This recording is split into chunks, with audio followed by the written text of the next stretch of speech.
आपण solid modelling software बघत आहे. हे 2025चं व्हर्जन आहे. इथे आपण काही सिंपल सॉलिड पार्ट्स ड्रॉ करणार आहोत. ही माझी होम स्क्रीन आहे. इथे बेसिकली आपल्याला मल्टिपल ऑप्शन दिसतील. New part, new assembly, new draft. New part मध्ये मला व्हेरियस पार्ट, सिंगल जे पार्ट्स आहेत त्याच्या मी ड्रॉइंग करू शकतो. असेंब्लीमध्ये जे पार्टचे मी ड्रॉइंग काढलेले आहे त्यांना मला असेंब्ली करता येईल.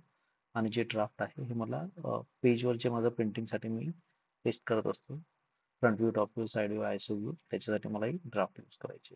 तर आपण ही पहिली एक सिंपल ड्रॉइंग ट्राय करू. त्याच्यामध्ये न्यू पार्टवर मी क्लिक केलं.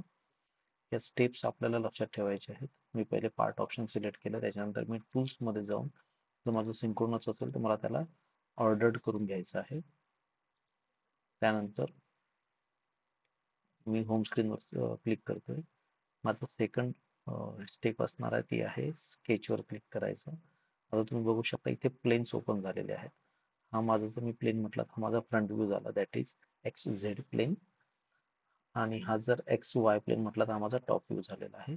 तसाच माझा वाय झी प्लेन पण आहे. तर मी ही जर ड्रॉइंग ऑब्झर्व केली तर ही सिम्पली जर मी बघितलं तर मी एक्स झेड प्लेनमध्ये मी याला इझिली बनवू शकतो आणि नंतर याला वाय साईडला पुल करून ते एक्सट्रूड करू शकतो. तर मी पहिले हा जो मला क्रॉस सेक्शन दिसतोय हा मी बनवून घेतो. त्यासाठी मी पहिले लाईन कमांड घेईल. आता मी स्केच ऑप्शनवर क्लिक केलं आणि लाईन कमांड सिलेक्ट केली. त्यानंतर मी प्लेन सिलेक्ट केलेला आहे. हा एक्स झेड प्लेन ओपन झालेला आहे. एक प्रॅक्टिसचा भाग असा आहे की मी प्लेन मॅन्युअली इथे कधी हलवायचा नाही आहे. जो आपल्या ड्रॉइंगसाठी जो प्लेन ओपन झालेला तो तसंच ठेवायचा आहे. सॉलिड एजमध्ये मी दोन प्रकारे डायमेन्शनिंग करू शकतो. जेव्हा मी लाईन ड्रॉ करतो मी त्याच वेळेस डायमेन्शन देऊ शकतो, किंवा पहिले एक मी रॉ डेटा ड्रॉ करून नंतर पण त्याला डायमेन्शनिंग देऊ शकतो. तर मी सेकंड स्टेप इथे यूज करतोय. तर एक अराउंड आपला 30x30चा आहे. तर मी याला तसंच 30x30चं बनवायचा प्रयत्न करतो. याची स्टेप 10ची आहे. आता मी इथे डायमेन्शन वरील स्मार्ट डायमेन्शनवर क्लिक करेन आणि माझ्या ज्या सगळ्या डायमेन्शन नोन आहेत मला, मी ते सगळे इथे टाईप करतोय.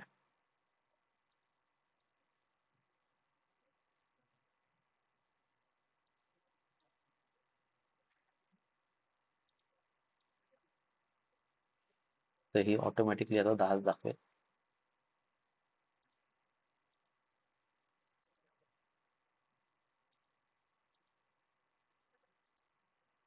ते ऑटोमॅटिकली 10. अशा प्रकारे माझं 2D ड्रॉइंग हे कम्प्लीट झालेलं आहे.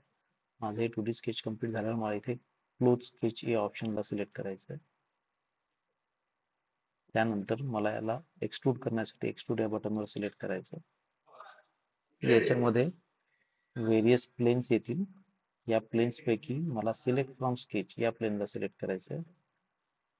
आता इथे मी आलो की हा बघा जसा ड्रॉइंगवर येतो ही हायलाइट होत आहे. इथे सिलेक्ट केलं. आता मला आणखीन दुसरी कोणतीच सेक्शन मला सिलेक्ट करायचं नाही, ड्रॉइंग सिलेक्ट करायची फक्त एवढीच आहे. तर मी याला ऍक्सेप्ट करतोय. आता इथे मला 3 डायरेक्शन दिसतात आहे. इथलं पहिलं डायरेक्शन मी म्हटलं तर वन साइडेड आहे. तर हा कोणत्याही एका साईडला आयदर बॅक साईड किंवा फ्रंट साईडला मी पुल करेल तर तो एक्सट्रूड होईल. आणि सोबतच तुम्ही इथे बॉटमला बघाल तर किती तो एक्सट्रूड होतोय ते आहे. तर मी इथे मॅन्युअली फीड करू शकतो मला किती एक्सट्रूड करायचं आहे आणि एंटर प्रेस करू शकतो. सेकंड जो ऑप्शन मी घेतलं तर हा दोन्ही डायरेक्शनला अनसिमेट्रिकली, म्हणजे मी इकडे 10 इकडे 20 किंवा इकडे 20 इकडे 10 असं काहीही पुट करू शकतो. थर्ड ऑप्शन जो आहे तो सिमेट्रिकली आहे. दोन्ही साईडला सिमेट्रिकली तो एक्सट्रूड होईल. तर मी इथे फर्स्ट ऑप्शन घेतो आहे आणि आतल्या साईडला इथे आपल्याला जसं ड्रॉइंग मध्ये दाखवलंय तसं 30 एंटर करून की प्रेस केली. आता 30ला लॉक झालाय पण आपण याला डायरेक्शन दिलेलं नाही अजून.